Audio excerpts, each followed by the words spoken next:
Do the work and then trust the work. So you do the work. So in basketball, just do all the practice, and do extra practice. Stand-up comedy, go to those comedy clubs for free and just work every night, or as many nights as you can. So you do the work and then you trust the work. The ones who do the extra work on their own are the ones who rise above, because they're not just doing what they're asked to do, they're doing more than that. I really recently realised something that has actually changed my life, and that's the realisation that other people's opinions don't matter. And I thought, that would be a terrible thing for me.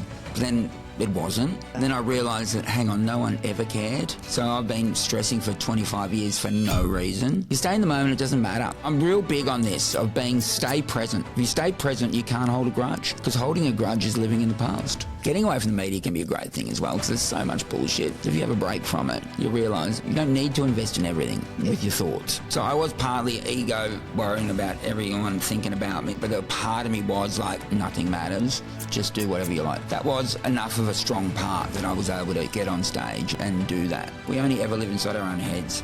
We actually curate our whole existence. Our whole existence is what we decide it is. No one else has that power, so everyone has the power to be happy.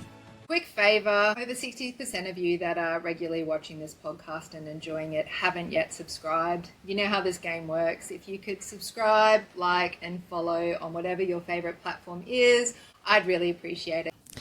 Dave Hughesy Hughes is one of Australia's most loved comedians, radio hosts and TV personalities. From The Project to sold-out comedy tours, he's built a career on honesty, humour and saying what everyone's thinking, even if they're not saying it. Welcome, Hughesy. Kristina, that's a lovely introduction. So.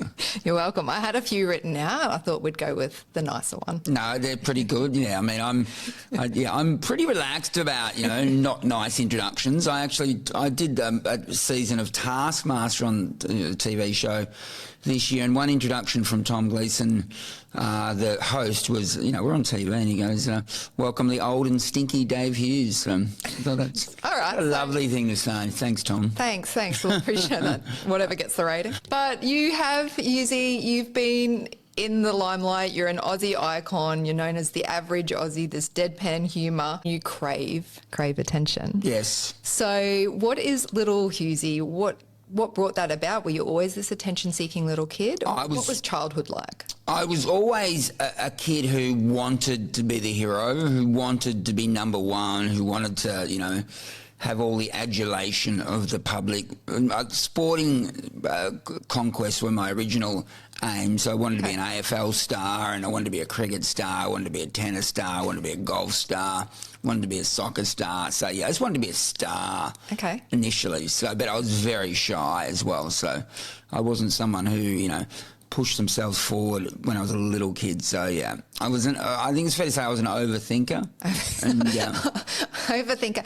So that's interesting. Do you know who you sounded like then? It was Robbie Williams. Oh, yeah, right. Have you? I've met Robbie, and I've actually always, I've only met him a few times, but I've connected with him whenever I have. He's a funny guy. So, I've had some fun with Robbie. I have watched you commentate on sport. Online and everything you wanted. So you'd ended up playing AFL. I did, but not to the level I wanted to be, top of the pops, play for the Carlton Football Club and win AFL premierships and be best on ground in the grand finals and win the best and fairest for the whole league and generally just be fated as the best player ever. That didn't happen. Yeah. So, and it was a bitter pill to swallow when that's what you're dreaming about since you're 4 years old, or maybe 3 actually. So, at the age of 24 I retired, so without reaching really many great heights. Why didn't it happen? Well, look, I do believe I had the skill to do it, but other people didn't believe that. But I didn't get as tall as I wanted to. I'm 5'10 and a half, maybe 5'11. So, but I was a really good mark of the ball. So, but that's not probably tall enough to make that your living on the footy field, and I wasn't fast enough. So, yeah, right. I was brave. I'm going to say that. I mean, self-praise is no recommendation. I know that, but I believe I was brave, but I just wasn't. I also wasn't that strong. Okay. But you tried to relive that glory recently. Yeah, on the AFL. Legends game, which was just was in the break before the AFL finals. So and I ended up breaking 5 ribs and puncturing a lung. So, but again, I got the attention I craved because it became a big media event, and we're like 10 weeks on from that now, and people still ask me about it. So, Well, so that was good. Do you get asked about the actual game, or do you get asked about, are you dying? Yeah, pretty much, are you dying or are you okay? Yeah. Will you survive? Will you survive? Yeah, and I think I will survive. So I have had a bit of an issue with the lung, the punctured lung has been filling up. It would fill up with fluid once, so I actually have to have a scan next week to see whether the fluid's back. So that would be annoying if it is.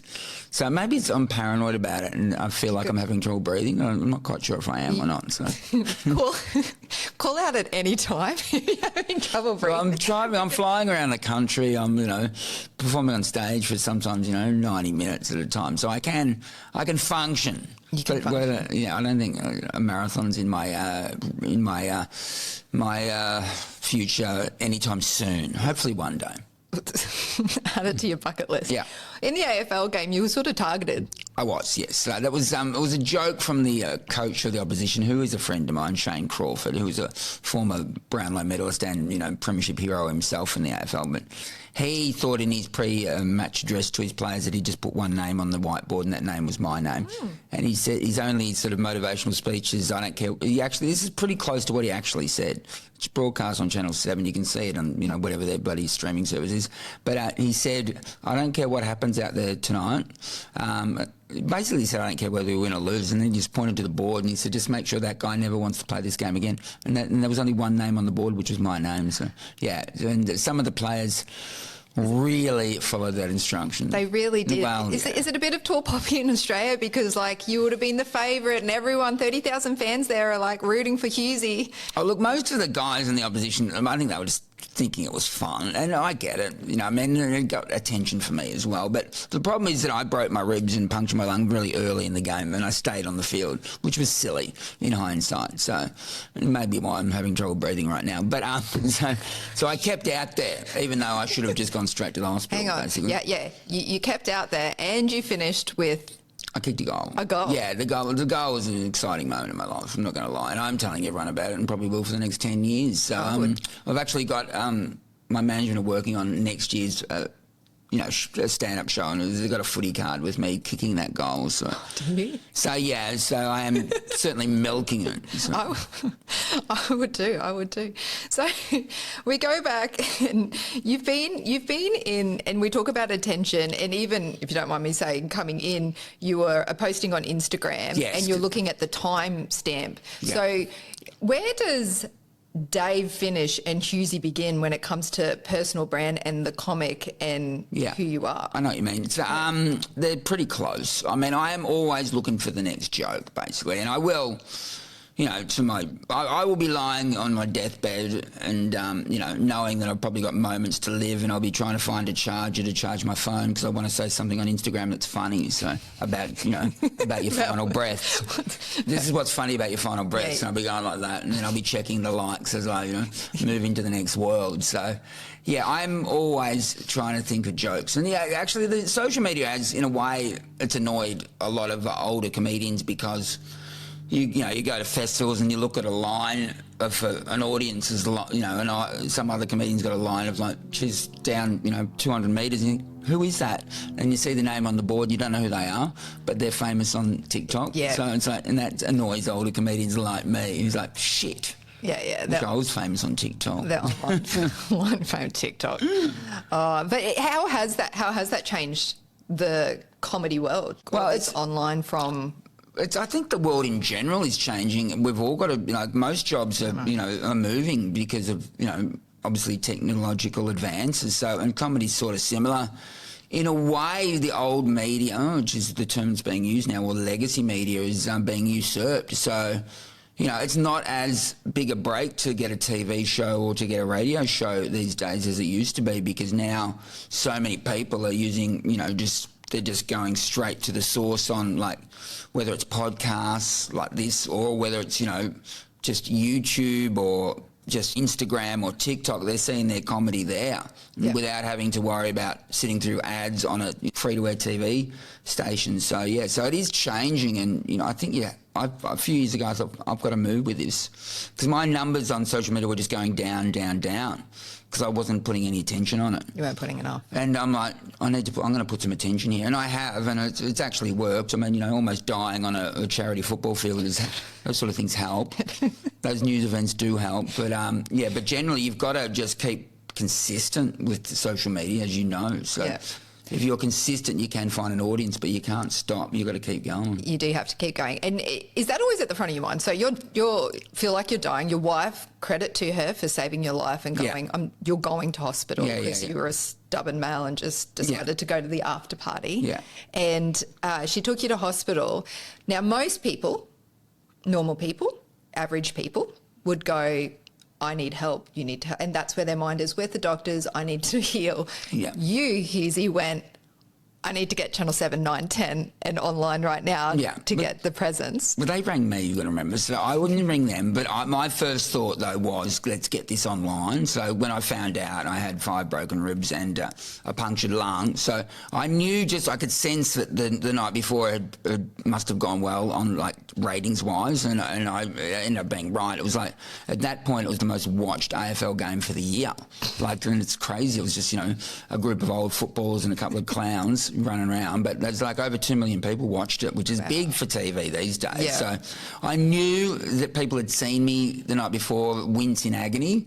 And so once I got the confirmation that I had like 5 broken ribs and a punctured lung, I knew that was going to be a big news story. You weren't being a wimp. I was not being a wimp, and I know the Australian media loves content, and I've provided quite a bit of it over the years. So I think I've got a good sense of what is a story, and I knew that was. And I love it when I'm the story. So I went straight to my Instagram, and that's what spiralled into all these media opportunities. And then the bosses of the hospital came down for an intervention because I was in ICU, and it's not a media event apparently. So so that was, and again, but that ends up being comedy for me, as you've seen, as you saw my stand-up show last night. I did watch your show last night, and I was belly laughing and a few tears rolling down because you're really funny. I love stand-up comedy, and there's a group of people in Australia who know me but don't think I'm funny, but if I can get them in a room.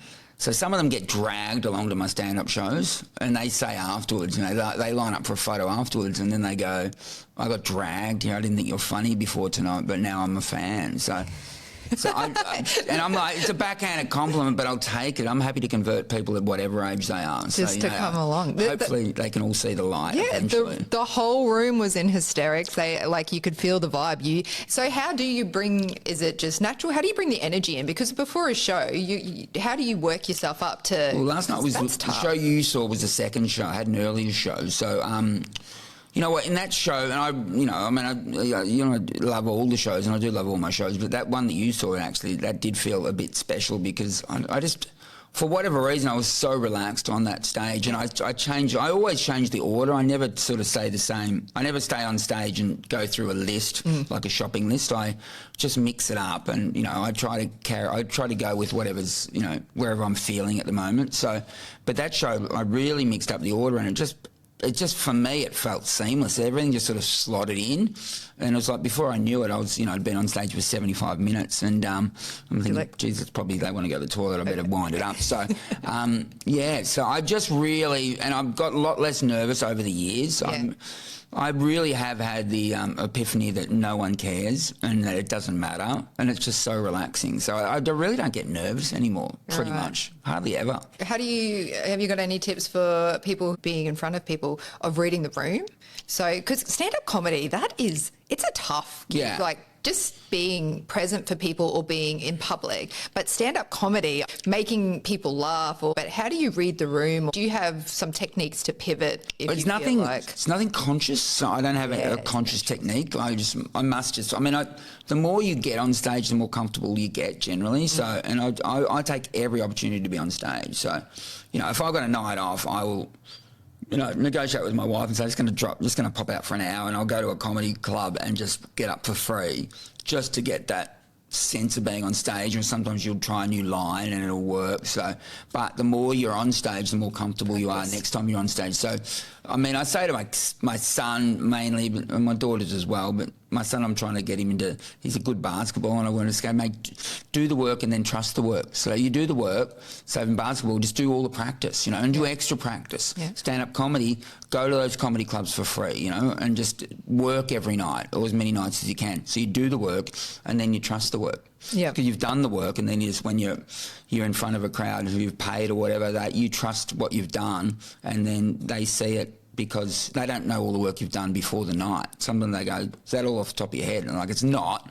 But you try to make it feel like it is, and you also try to be so relaxed they think it's all off the top of your head. So, yeah. And again, I just love stand-up comedy, so it's never worked for me. You felt that in the room too, like that you were just happy and go, like you weren't, it wasn't scripted, it wasn't anything. it was a flow, a real flow. You also, what you're saying then is the mindset of an athlete and elite athletes, where you put in the practice. It's Michael Jordan, you know, how many shots do you practice? And then once you've done the training, every elite athlete, they're training and training and training for that one game, for that 10-second run, for, like you're saying to your son, practice and practice more. Michael Jordan used to say how he'd practice before and after training, because once you've got the Ks in, and that's a cycling terminology, but once you've got the Ks in or you've got the shots in, you get to a point of compounding effort. Yeah. And you can never come back. Like, people can just, like, never catch you, pretty much. And also, you know, the ones who do the extra work on their own are the ones who, you know, rise above, because they're not just doing what they're asked to do, they're doing more than that. So, and you got to take personal responsibility, and then you can't blame the coach or blame some sort of training sort of regime you're on, because you took personal responsibility and did extra yourself. So, or personal responsibility is a big thing. Self-accountability. Do you always have to feel like you're on all the time? No. And the older I get, the more I realise I don't have to. But I really recently realised something that has actually changed my life, and that's the realisation that other people's opinions don't matter. So, and also they're also temporary. So whatever opinion they have of you 1 second, they might change it 5 seconds later. So I've really, I've cut myself free from worrying about what other people think, which is the most relaxing epiphany I've ever had. Amazing. Is that why you gave up radio last year? No, to be honest, we were sacked from radio, and that was part of, that was part of the epiphany, really. It's like, I mean, I've done radio for many years, and part of my dread, like every 6 weeks, is what are the ratings going to be, you know? So for 25 years, or maybe a bit less than that, they were always good enough to keep going. So, and then I was in a situation in Sydney where the ratings weren't great, and the bosses decided to sack us. And I thought, that would be a terrible thing for me. But then it wasn't. Turns out. Then I realised that, hang on, no one ever cared. So I've been stressing for 25 years for no reason. And once I realised that, it's actually changed my life. To like, no one cares. No. And it's such a liberating, it's not, I mean, people might say it sounds depressing, but it's not. It's actually liberating. So you can just enjoy life. Exactly. And you're exactly right. No one is thinking of you as much as you are thinking of you, and as much as, and I think that's really important for most people who are listening, of their opinion of you is fleeting. It's gone, and it could change, and it just doesn't matter, because I feel like, did you feel more pressure when you said you were starting to ramp up your online, with online trolls to say in-person hecklers? When you used to care what people thought, I'm sure you'd get hecklers and dickheads in the show, but then to online warriors, when you post something, did you feel a difference? Well, I mean, the online was so much more, because people are much less likely to insult you in public. So, and because if you're in a room, you know, of, like, say, 300 people or whatever who've come to see a comedian, you're not going to yell out, you're not. Very rarely would you yell out, you're not funny. You wouldn't hear that very often. But even at comedy clubs where they haven't come to see you specifically, people don't yell that out, because they know that people will be judging them for being rude assholes. And so online, though, there seems to be a lot of people who don't worry about that. So, I've been drowning in negativity at some points. But then, again, the more negativity I got, eventually you realise, again, it doesn't matter. So, and then that's, again, liberating. And so, you know, the rise of the negativity on social media has actually been good for me. So, because I've had the, as I say, the realisation that, again, it doesn't matter. So, and I really want my kids to be like that. And I think they are, because they see that people slag me off or whatever, and they see no matter how successful you are, there'll be a certain amount of people who just hate on you because they've got nothing else to do. So, and the kids see that and they see it doesn't affect me. And I really think it's helped them in their own lives to relax about, because I was such a neurotic child and so concerned about everyone's opinion of me. It was just ridiculous. I stressed so much over so many years. It's just, I really want my kids not to go through that, to be able to live their lives but not have that stress and that bullshit, which is it's just so unnecessary. What do you think it's like being the child of Dave Hughes? They're pretty good about it, to be honest. So, yeah. And again, I think it's because they see that I don't take life seriously, that they see that I'm up for being mocked, I'm up for being, and they take the piss out of me all the time. And they see that even though I used to be annoyed about that sometimes with my son, but now I've completely given up. I couldn't care less what he says. And, he can be annoying at times. He's a smart ass and sometimes he doesn't read the room, but I'm really gone beyond even caring about that. So it's, I think they're good. I go back and I hark back to my son, but my daughters are great as well. They're bloody so happy and they're just fantastic. There's one example with my son. He was in a basketball grand final. He used to cry on the way home from games so much because he wasn't getting game time and was taking it all too seriously. But he got to this grand final. He played really well in the grand final. His team was like a few points down and he had free throws to, get the team over the line. And it was a grand final. There's relatively heaps of people. There was big. It was all on the line and it was up to him. Their world, yeah. But then I saw him, he laughed before he took the shots, and I thought, shit, I think my attitude has rubbed off here. So he laughed, and he got one of the two, and he missed the second one, but that could have been bad. But he got the rebound, and then he got two more free throws, and then he ended up winning the game for the team. But I really saw that laugh at a serious situation, or what could be seen as a serious situation, as I think I've helped this kid. And that's great. That's what I want. I want my kids to be able to laugh in the face of possible humiliation. Yeah. Yeah, and just be comfortable in their own skin, especially where kids are growing up now, right? It's so much harder. And just what they're doing. I mean, very random situation. When I got back to the house last night, I was sitting in the car with my friend and 4 kids, this is just the torment of kids nowadays, 4 kids walked past us. This was late at night. They had their shirts over their face. We're like, what are they doing? And they all had toilet paper, and they were toilet papering the house next door. And I'm like, A, that's old school. B, in my head, it's like, it's not Halloween, but the fact they had their shirts, and I'm like, the intent is there. And I'm like, that's bloody scary. Kids are assholes. I turned my car on, they shit themselves. So they weren't tough. They thought they were tough. They ran so far. But then I went and cleaned all the toilet paper off because 2 teenage girls live in that house. So these kids were targeting the teenage girls. Yeah, right. And I was just thinking about the torment of school and kids, and if it's not online, like they would have come out, and although it might have seemed harmless, the kids, like those, for me, I was thinking those girls will go, well, we just got targeted. It could be scary. And so we cleaned it all up so that they would never have known it happened. And the kids should be better than that. Kids can just be cruel, so it's good that you're teaching them resilience along the way. They can be dickers. Again, my son once they were nick-knocking him and his mates, and this guy who's known as the crazy guy in the suburb that his mate lived in, and so they were nick-knocking him, but the guy ran and chased him and caught him, my son, and so I get a phone call, your son's been taken captive, he's been taken hostage. I'm like, what? And this bloke wouldn't let my son, this was a few years ago, and my son was nowhere near as big as he is now, but so this guy held my son till the police turned up for like an hour, which was... Oh, that's scary. Well, it was scary, but maybe my son deserved it. There's a lesson. A lesson.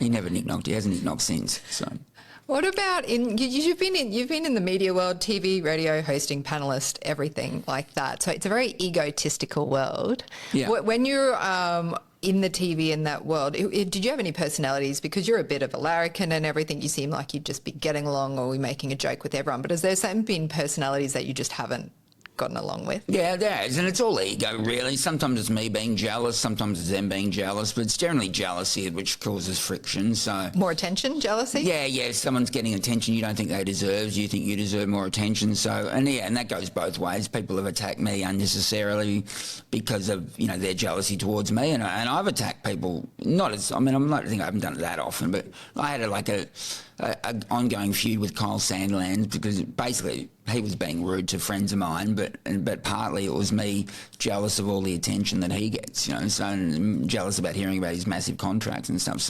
So I won the Logies one year, and it was a joke, but it was a good joke. It was when this was years ago when Anthony Kalia had just come out. So, and I know Anthony's a great guy, and but it was from Australian Idol, and I think Kyle was working on it at the time. I said, the joke went like this: Anthony's just come out, got a round of applause from the Logies room. It's on it's broadcast on Channel 9.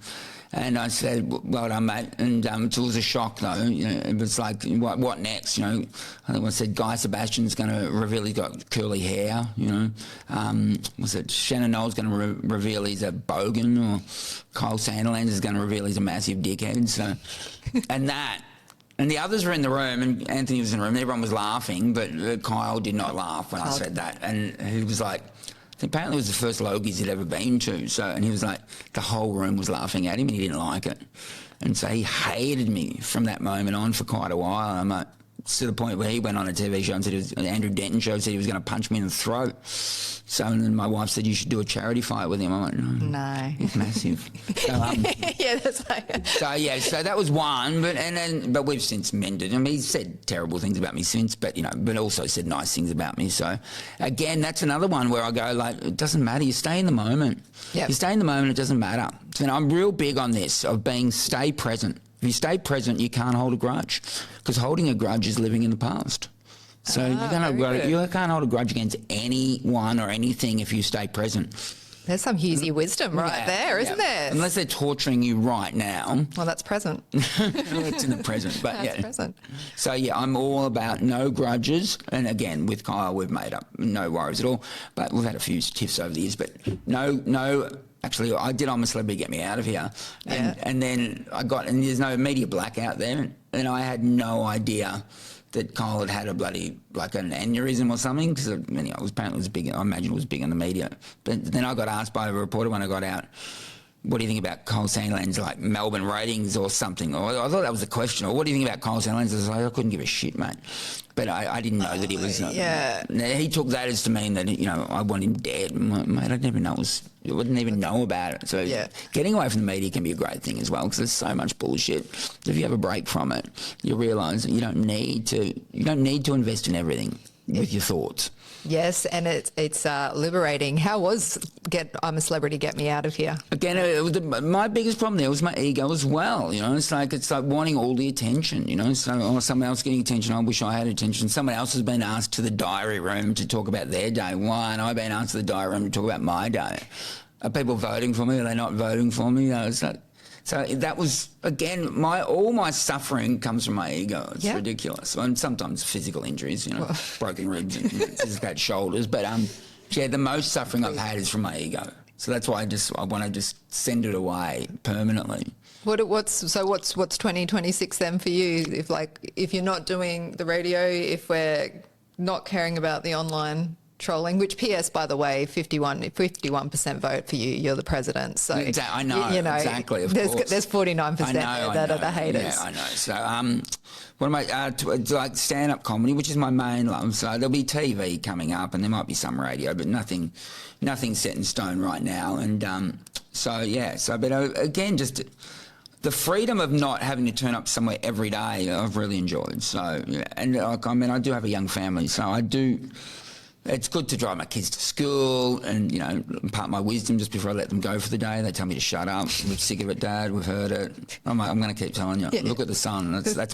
You're alive because of the sun. Yeah. Appreciate it. So I'm really driving into that sort of, appreciate each moment, basically, and then realise that being alive is the only gift, really, and everything else is noise. I like that. I recently had on the show Matt Elliott, who was an NRL coach, and Susan Pearce, and they've written the book Winning the Second Half. You just reminded me when you said that, because it's all about the different shifts that men and women go through, like, say, from 40 onwards on. Men get a bit more, like a word, but spiritual, but also connected to their children or their grandchildren and things like that as they go, and women might actually want to travel and just try more because of what's happened. And it's interesting where you're like, I actually just want to drive my kids to school and what's important. And I know. My dad used to always bang on about, say, family's the most important thing, and I would be like, my kids are to me. I'd say, shut up, Dad. I wouldn't say it because I didn't have that relationship. I couldn't tell him to shut up, and fair enough. My kids can tell me to shut up. I don't know. I don't know whether it's better or not. But but now I realise that that's true, and realise that it's the human connections which are everything, and everything else is just rubbish. But with that, because I was looking back, and you actually went to uni to do IT. Yeah, I was the only Hughes in my greater family who'd basically done year 12, to be honest. So, I got a decent mark, not a great. I mean, I was dux in my school, but that was. Were you? But we had the worst year. Honestly, it was a terrible year. So I got my marks and I wasn't happy with them, and then I just did the ring around and said, "Shit, I think I'm dux." But it wasn't a year to be celebrated, and but I was books. I could be clever, but I just couldn't focus at uni. I couldn't focus. So I really did want to do comedy problems from the age of 13, I reckon. So it was in my head, and it was like a pipe dream, but it was there. So I remember failing exams, thinking I want to do comedy anyway. So and it worked out for me. But so that was. I never got the degree on the wall. Okay. My mother would be going to go back and finish a degree probably 10 years into my comedy career, but then the money started rolling in, and she realised that, oh, hang on, I think he has made the right decision. Was it hard to transition to go into comedy? Because I couldn't imagine it's a sort of industry like your parents were. Go study, become a doctor, become a technical engineer, or whatever you're going to become, and you're like, no, actually, I want to do comedy. I feel like it's a bit of a taboo where parents would have been. Well, they're worried that they're going to be paying your rent for the rest of your life, and that's the actual truth. So, and my mum or my parents were helping me out with money initially, no doubt, so. And they are concerned that's going to continue forever, and you're going to end up a disappointed person in life because, your dreams didn't work out, and now you're broke and you're 50 and you're like...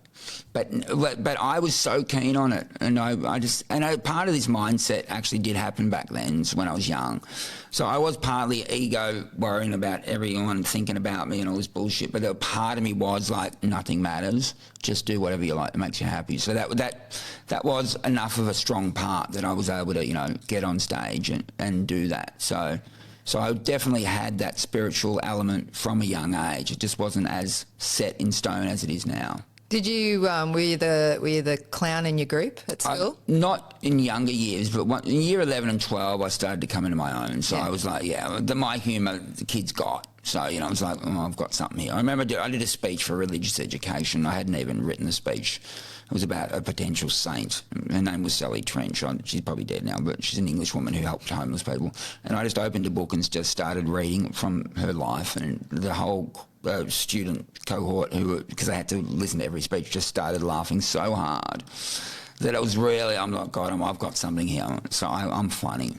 And then they all gave me 10 out of 10 because they had to judge every speech, but then I still failed that subject. One of the only subjects I failed in high school was religious education in year 11, and I think it's because of that speech is why the Christian brother failed me, but it's also that speech probably got me really thinking about comedy, so I was happy to fail it. Yeah. It's divine intervention. What is it, I was wondering, because you've managed to stay relevant. Like, you've been in the industry for a while, the media. It's not an easy industry to stay relevant in. Moving in, what's your little secret? Well, my secret is that life will always be funny, so you just have to reflect the funniness of life. And no matter in whatever journey you're on, it's still funny. So, when I first started doing stand-up comedy, I would do jokes about being on the dole, just because I was on the dole. So I remember my first real stand-up, my first real success, I suppose, probably was going on Hey Hey It's Saturday, the TV show that used to be watched by like 2 million people back in the day. I used to watch it. It was I iconic. did a comedy routine about being on the dole, and it went really well. I'm bragging here, but it went so well that they had a 50-year reunion of that show where they just, the best of 50 years of Hey Hey, and the only stand-up spot they used was that spot from me from my first time on the show. So, wow. So it kicked, and it stayed funny. It's still funny. I don't do it very often, but every now and again I throw a couple of lines from that routine in. But I was on the dole. I was embarrassed to be on the dole, so I joked about it, and everyone laughed, and then it made it okay. So, and I remember after I did that routine on TV and it went so well, I was still on the dole, and I walked into the dole office with my form probably a week later thinking I'd get a standing ovation. No one cared, so disappointing. But so that was funny then, and now, whatever this part of my life I'm in now is funny. One of my mates moved into a block of flats that I own, so I made that funny. So even though that can make me sound like an elitist wanker, but he moved in. I got him. I said, "Do you want to move into one of these flats?" He had no money, and he said, "I need to have a look at it." And I said, "It's $150 a week, mate, It's a 2-bedroom flat in inner city Melbourne." He said, "I need to have a look at it." All right, maybe you won't like it. Anyway, he rang me from the flat because I'd given keys I had at home. And he said, "You didn't tell me it was fully furnished." I said, "It's not." He said, "Yes, it is. There's also food in the fridge." I said, "Mate, I've given you the wrong keys." You're in the wrong flat, mate. So that was a real story. It's a real story of a landlord being me. So it's not someone who's on the dole anymore, but it's still, it's still ridiculous and funny. And I was on the dole with him back in the day. 30 years later, he's still on the dole, but whatever. Who's to say who's had the better life? So back in the day when you were 22, you decided to stop drinking. Yeah. You're vegan. It's on your health. Personal. I just want to stay alive. So, but I'm an Irish heritage, so 95% Irish, and I think there's alcoholism is part of the DNA. Funny. Yeah. Alcohol. So I mean, I came from a big line of drinkers, and so you can see your happy side at parties, but you see the downside when everyone gets home and it's not good. So yeah, I saw how stressful it could be. I grew up with it, how stressful it is for kids and stuff. So. And also, whenever I drank, I would just get blackout drunk. So almost every single time, if I started drinking, I'd just, eventually I'd just open my eyes and think, where the fuck am I? I'd have dangerous times, stressful times, and embarrassing times. And, I just, at the age of, just turned 22, actually. No, I hadn't. Actually, I was still 21. So I haven't had a drink since 1992, November 1992. Early November, maybe October actually, so of 92. So yeah, I said I was going to stop till Christmas Eve just to see how I would feel because I was so stressed about life and about the way I was going. So I stopped for like 6 weeks maybe, and I got to New Year's Eve, and I got to Christmas Eve, and I thought that was normally a big drinking night for me and my friends, just get absolutely hammered and then sort of try to get through Christmas Day with a massive hangover. And I thought that night, no, I'll just be like I was. No, I'm not going to drink anymore. And I stopped, and that was the decision I made in 1992. So we're still here, and here we are in 2025, and still haven't had a drink. So yeah, it was a good decision for me. I think it's an excellent decision. It's also something I hear from a lot of very highly successful people who either they've got family history of people who drink, and they decide, I don't want to be anything like them, so they never touch, or it's kind of like sliding doors, right? You go down one path, down the other. You also have a very obsessive, high personality when it comes to when you double down, like jokes, funny, personal branding. It's good to be aware of that. I was having a look because you've got such a very Aussie. It's Aussie humour. You're born and bred in Victoria, but you have done world tours. How does your comedy and your humour relate overseas? Yeah. So, look, and then some people would think it wouldn't, connect, you're too Aussie, but it actually does. So, I mean, funny's funny. And as long as you're talking about people, you're not going to talk about Anthony Albanese really in London because I don't know. But you might talk about the mushroom lady because they do know it. So, Steve Irwin they know. So, but personal level comedy just does. It really does. It travels. There's no issue. So, the stuff that makes people laugh at a gig in Caloundra makes people laugh at a comedy club in LA or a comedy club in London. It's just they laugh, and they can laugh harder actually because they don't know me. So I'm a real sort of who the fuck's this guy? And then they start getting onto it. And they're like, oh shit, he's really funny, So in a way that's great because they discover you. So I really enjoy that actually, and I want to do more. And If I didn't have a family, I probably would at the moment. But yeah, but I love my family. So yeah. The more I go overseas, and again with this more relaxed attitude. I remember when I first started doing stuff overseas, I was so stressed, thinking, oh God, what if they don't laugh and then I'm a fraud, and then the haters are going to go, yeah, that's right, he's not an international, you know what I mean? So and that sort of, you have that in your head, it's just shit. Any expectations that you put on yourself just weigh you down. Yeah. So, but if you walk out on stage or you do anything just fresh, it works because people sense you're relaxed. And funny. Yeah, funny's funny. Funny's funny. What's your best show? My best show. Oh, look, I've had a number over the years. I mean, honestly, the one I did last night where you were in the room there, I enjoyed that as much as anything I've ever enjoyed, seriously. So yeah. I've had some big nights. I remember, here's an example of staying in the moment, actually. I was at the Montreal Comedy Festival one year. I was part of it's in Canada, and I'm part of a show called All Stars, all right? So there was not one All Star, there was like 10 All Stars or 8 All Stars or whatever, so...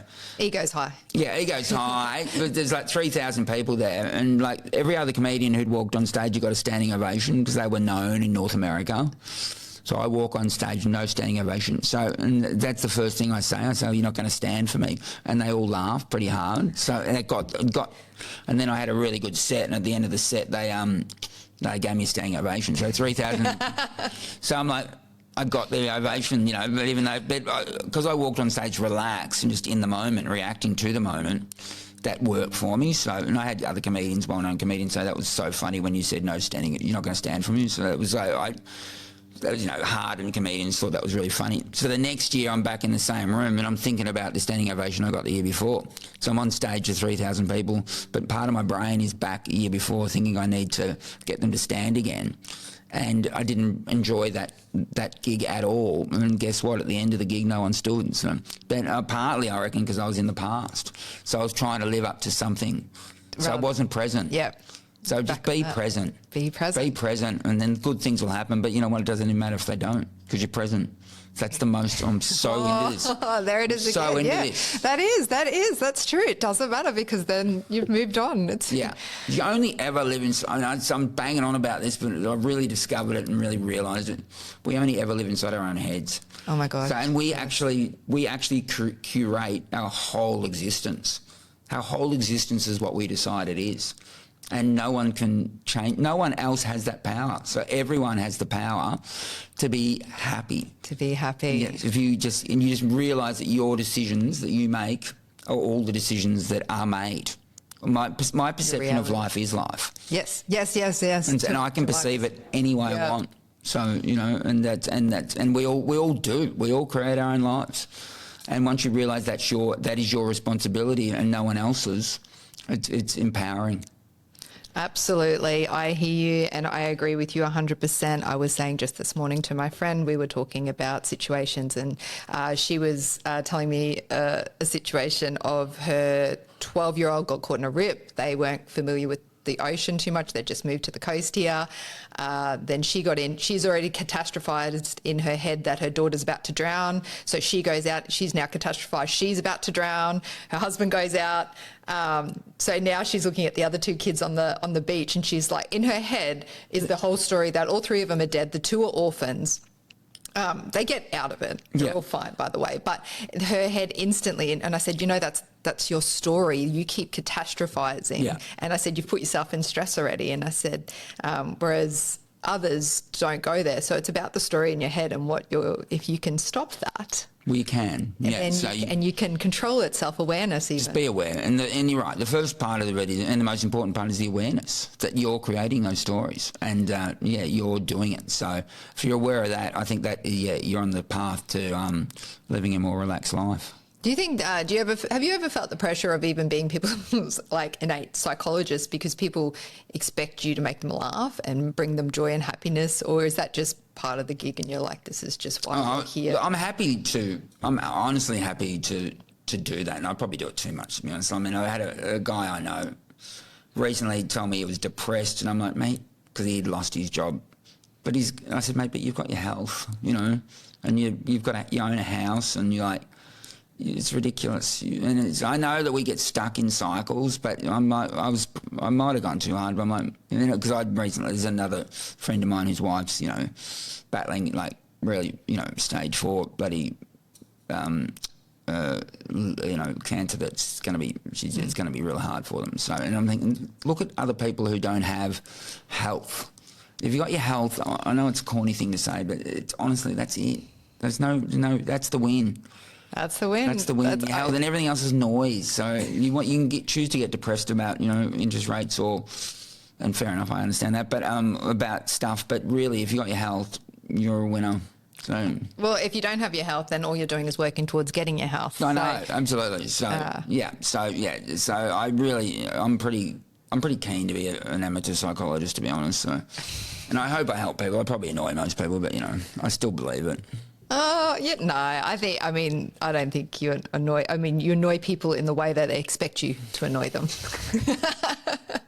So you're a Carlton tragic, your personal branding is skyrocketing and you're very good in that media presence, but really for 2026, David Hughes is looking at just how to be more present and just... See, my only goal is to be present. Look after your health. Look after my health. Maybe start there while you're in a show with me going, and before he started, ladies and gentlemen, was like, I just need to make sure I keep breathing properly because of his lungs. You've got to breathe deeply. So he's got to breathe deeply. Breathing light leads to, if you've got an injured lung, apparently you're not using the whole lung and it can get a bit festy, down low. So it needs to be... It's not something you want to mess. When I saw your post online, I almost head slapped myself, going, "Dude." I know, but it's good content. It's still the most bloody. Still there, good content. I remember I woke up from a sleep after the initial injury in hospital, and I had a CPAP machine on, but it looked like I was on life support. You did. My wife showed me a photo of it, and I'm like, you know what I want. So I thought that photo does look like I'm on life support, so I posted it straight away. That's the most viewed photo I've ever done. So I think people do want to see me dead. No, it's the sadistic way of most. Where that's why the AFL game was viewed so much. Yes. Like people, it's just. I know people love car crashes. Basically, I get it. Yeah, you hear a screech and you're hoping you hear the crash. And then oh God, luckily they didn't crash, but really you wanted to see. What is something, Hughesy, Dave Hughes, I haven't asked you that you think people should know about you? Look, no, I don't think there's anything really. I really do. Just people who are casual observers of my career and possibly don't think I'm that funny or actively hate me. I'd love them to come to a stand-up show. And then and just sit there and with an open mind. Yes. And then see at the end of an hour or an hour and 15 if they've got the same opinion. So yeah, the challenge is out there. Yes. Don't judge before you've actually seen. Come and see me with an open mind and see how you go. Yeah, see what you think. Yeah. It was relaxed. And there is nothing better than belly laughing. No, there is therapy in that. No doubt about it. We've got a lot. Life is ridiculous. No, in my opinion, no one knows any. I mean, some people have ideas about what life's about, but I don't think anyone really knows. So. I think the wisest people in the world are the ones who just look up to the sky and laugh. What are we doing? What's going on here? Just enjoy it. Be present. Yeah. So come to the show. Enjoy it. Open mind. WTF tour is on at the moment. Where's your next gig? Next gig. Actually, do your next few because Ed and... Yeah, right. Yeah, I mean, I've got Perth coming up. I've got Ballarat coming up. I've got Wynnum, actually, in Brisbane's Wynnum. Oh, yeah? Yeah, it's coming in December. There's others, but go to davehughes.com.au to find out. And next year's is about to be on sale. So Melbourne Comedy Fest is already on sale, but I'm going to announce a lot of shows in the next couple of weeks. So, yeah, check out davehughes.com.au. I will come to somewhere near where you are. So, and if I don't, just DM me and I'll just turn up on my own. You heard it. DM him if you want him near you on Instagram. Yeah. Thank you so much, Dave. This has been an absolute delight. We've been trying to coordinate this for a while. We've made it happen. That's what the power of saying yes is and being present. So thank you. And thank you for being on Transforming the Game. No worries. Thanks, Kristina. Thank you. Oh, I love it.